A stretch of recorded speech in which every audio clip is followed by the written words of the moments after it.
Une nuit dans le parc, l'histoire d'Amira. Le printemps était arrivé, mais l'air de cette nuit-là portait encore la morsure de l'hiver. Dans un parc au cœur de la ville, loin des néons scintillants des boulevards, l'obscurité régnait, seulement brisée par quelques lampadaires aux lueurs vacillantes. Les arbres nus, silhouettes squelettiques contre le ciel étoilé, semblaient garder un silence complice. Sur un banc de bois patiné, rongé par le temps et les intempéries, une petite silhouette était recroquevillée, comme cherchant à s'effacer du monde. Elle s'appelait Amira. À seulement 12 ans, ce banc, dur et froid, était devenu son refuge depuis 6 nuits. Sous un t-shirt rose, usé jusqu'à la trame, son ventre rond trahissait une grossesse avancée. Ses jeans déchirés laissaient apparaître des genoux écorchés, marqués par des chutes dans les rues où elle errait. Ses baskets, aux semelles trouées et aux lacets cassés, semblaient à peine tenir à ses pieds. Ses tresses, autrefois soigneusement nattées par sa grand-mère disparue, étaient maintenant emmêlées, collées par la crasse et les larmes. Un oreiller fin, taché et froissé, était son seul bien, glissé sous sa tête comme un vestige d'un foyer perdu. Amira gardait les yeux fermés, mais le sommeil était un luxe qu'elle n'avait plus connu depuis que sa vie avait volé en éclats. La peur, la honte et un chagrin lourd comme une pierre l'étouffaient plus que la faim qui lui tordait l'estomac. 6 jours plus tôt, tout avait basculé. Sa grossesse, impossible à dissimuler sous ses vêtements trop petits, avait déclenché une tempête dans le petit appartement où elle vivait avec sa mère et son beau-père. Ce dernier, un homme au regard dur et à la voix tranchante, avait explosé. « Tu es une honte » avait-il hurlé, faisant trembler les murs fins du logement. « Tu ne passeras pas une nuit de plus sous ce toit. » Sa mère, une femme usée par la vie, aux yeux cernés par des années de lutte, était restée figée, muette, le regard rivé au sol. Amira avait supplié, ses larmes traçant des sillons sur ses joues poussiéreuses. « Maman, s'il te plaît, ne me chasse pas. Je n'ai nulle part où aller. » Mais sa mère, brisée par ses propres chaînes, n'avait rien dit. Son beau-père l'avait saisie par le bras, ses doigts s'enfonçant dans sa peau, et l'avait traînée jusqu'à la porte. Dans un élan désespéré, Amira avait attrapé son oreiller, comme un dernier lien avec la sécurité qu'elle avait connue. La porte avait claqué derrière elle, un bruit sec qui résonnait encore dans ses cauchemars. Depuis, Amira errait dans les rues d'une ville qui lui semblait immense et hostile. Trop terrifiée pour parler aux passants, trop humiliée pour chercher un refuge, elle s'était repliée sur ce parc, sur ce banc isolé, loin des regards. Chaque nuit, elle s'allongeait sur le bois glacé, sous un ciel d'étoiles indifférentes, les bras enroulés autour de son ventre. Les petits coups du bébé, parfois doux, parfois insistants, étaient des rappels d'une vie qu'elle portait sans savoir comment la protéger.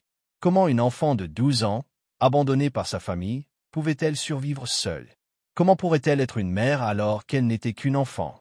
Les larmes coulaient en silence, absorbées par son oreiller, tandis que la peur et le désespoir menaçaient de l'engloutir.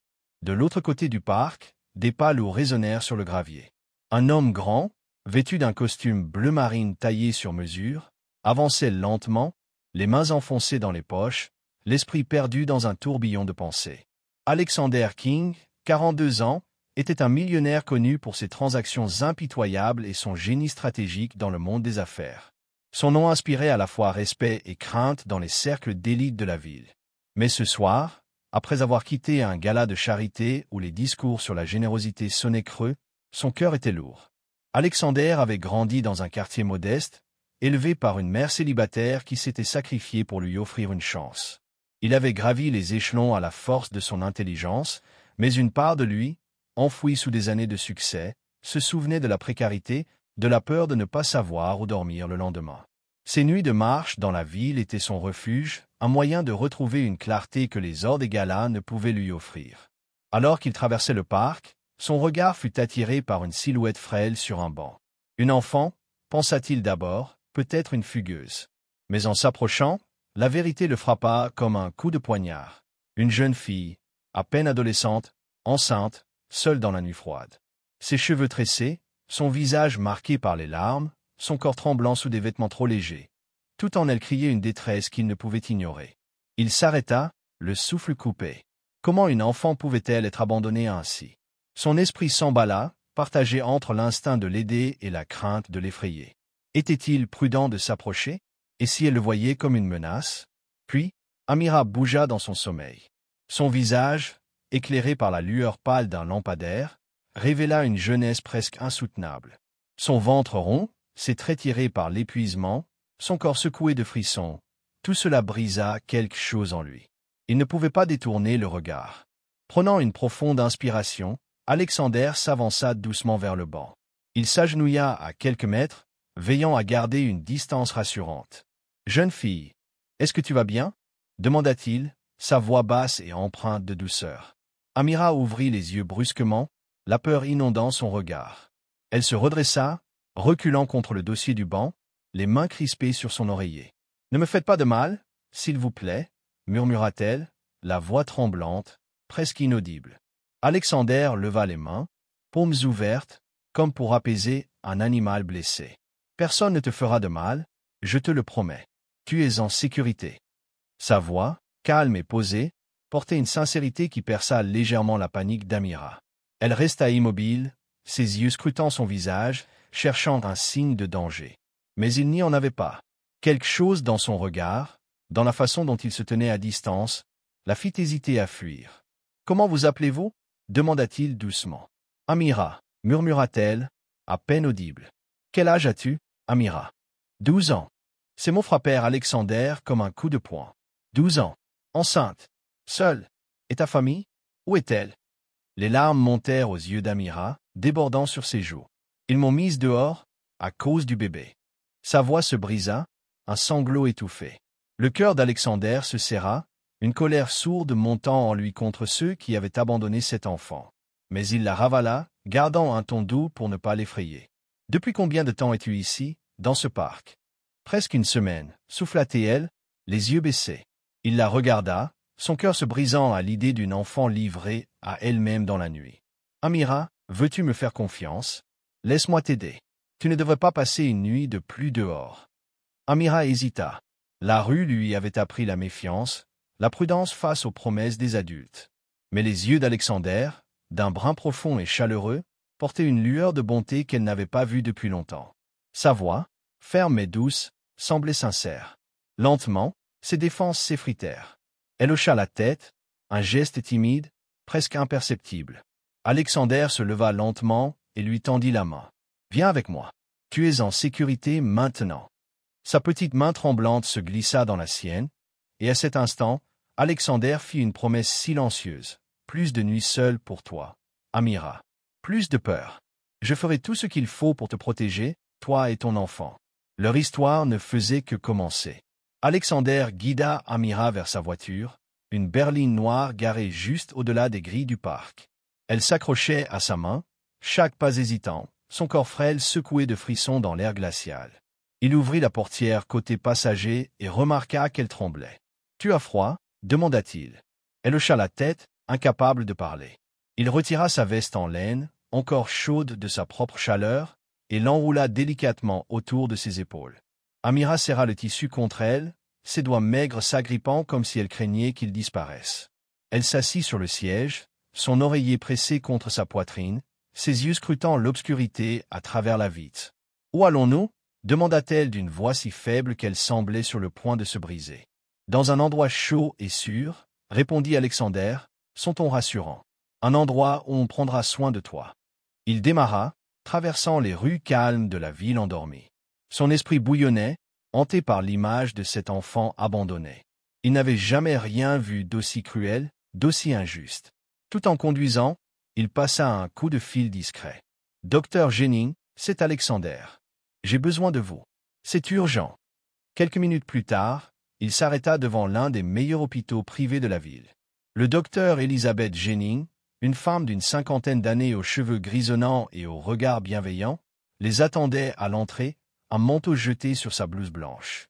En voyant Amira, elle murmura, la voix empreinte de compassion. « Mon Dieu, elle est si jeune. »« Elle dort dans un parc depuis presque une semaine, » dit Alexander, la mâchoire crispée. « Aidez-la, s'il vous plaît. » Amira fut conduite dans une chambre individuelle, où des infirmières, avec une douceur infinie, l'aidèrent à se laver et lui apportèrent un plateau repas chaud, une soupe fumante, du pain frais et un verre de lait. Elle mangea timidement, ses mains tremblantes tenant la cuillère, comme si elle craignait que la nourriture disparaisse. Alexander patientait dans le couloir avec le docteur Jennings. Elle est terrifiée, dit le médecin à voix basse. J'ai essayé de lui poser des questions sur sa famille, mais elle dit qu'elle n'en a plus. Alexander secoua la tête, une colère froide dans les yeux. Après ce qu'ils lui ont fait, il ne mérite pas d'être appelé sa famille. Plus tard dans la nuit, quand Amira fut propre, nourrie et enveloppée dans une couverture chaude, Alexander s'assit à son chevet. La chambre, avec ses murs blancs et son odeur d'antiseptique, contrastait avec la brutalité du parc. « Amira, dit-il doucement, je sais que tu as traversé des choses inimaginables. Si tu veux parler, je suis là. Tu n'es pas obligé, mais je t'écouterai. » Elle fixa ses mains, ses doigts tordant nerveusement la couverture. Un long silence s'installa, seulement brisé par le bourdonnement discret des machines médicales. Puis, d'une voix à peine audible, elle murmura. « Tu ne vas pas te fâcher ?»« Jamais, promit Alexander, son ton aussi ferme que rassurant. Rien de ce qui s'est passé n'est de ta faute. » Les lèvres d'Amira tremblèrent. Elle prit une inspiration saccadée, comme si les mots qu'elle s'apprêtait à dire pesaient des tonnes. C'était mon demi-frère. Il avait 16 ans. Quand ma mère n'était pas là, il me touchait. Les larmes coulèrent, silencieuses, sur ses joues. Je ne savais pas quoi faire. Quand je l'ai dit à ma mère, elle m'a traité de menteuse. Elle a dit que je voulais détruire son mariage. Alors, ils m'ont chassé. Et maintenant, je ne sais pas ce qui va arriver au bébé. Alexander sentit une vague de nausée l'envahir, mêlée d'une rage qu'il contint à grand-peine. Mais pour Amira, il garda un visage calme, ses yeux pleins de compassion. Il tendit la main et prit doucement la sienne, si petite et fragile. « Écoute-moi, Amira, dit-il d'une voix ferme et douce. Rien de tout cela n'est de ta faute. Tu es incroyablement courageuse, incroyablement forte, et désormais, tu n'es plus seule. Je te le promets. » Pour la première fois depuis des jours, Amira sentit une lueur d'espoir percer l'obscurité. Les larmes coulèrent, mais elles étaient différentes, moins désespérées, plus libératrices. Elle serra la main d'Alexander, comme un ancrage dans un monde qu'il avait rejeté. Les jours suivants furent un tourbillon d'activités. Alexander s'assura qu'Amira reçoive des soins médicaux complets. Les examens révélèrent que, malgré les conditions difficiles, le bébé était en bonne santé. Amira, elle, souffrait de malnutrition et d'un traumatisme profond, mais son corps commençait à se rétablir sous l'attention des médecins. Alexander ne la quitta pas. Il consulta des avocats spécialisés et des travailleurs sociaux, entamant discrètement les démarches pour obtenir sa tutelle légale. Il n'était pas question de la renvoyer à une famille qui l'avait trahi. Il contacta également une thérapeute spécialisée dans les traumas infantiles, déterminée à offrir à Amira le soutien dont elle avait besoin pour guérir. Les mois passèrent. Avec des repas réguliers, des vêtements chauds et un toit sécurisant, une chambre dans l'appartement spacieux d'Alexander, aménagé avec des couleurs douces et des livres pour enfants, Amira commença à reprendre des forces. Ses joues, autrefois creuses, retrouvèrent une rondeur juvénile. Ses yeux, qui semblaient éteints, s'illuminèrent peu à peu d'une lueur timide mais croissante. Elle parlait peu, mais quand elle le faisait, sa voix portait une détermination nouvelle.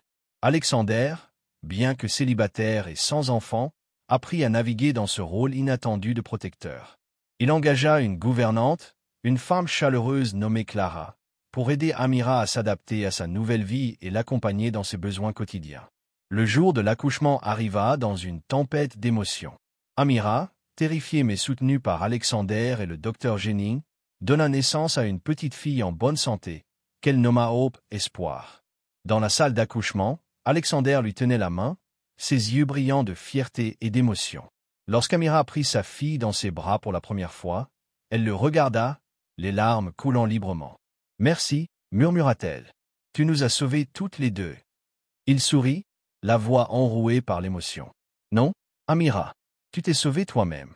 J'ai juste fait en sorte que le monde voie ton courage. » Avec le soutien d'Alexander, Amira retourna à l'école quelques mois plus tard.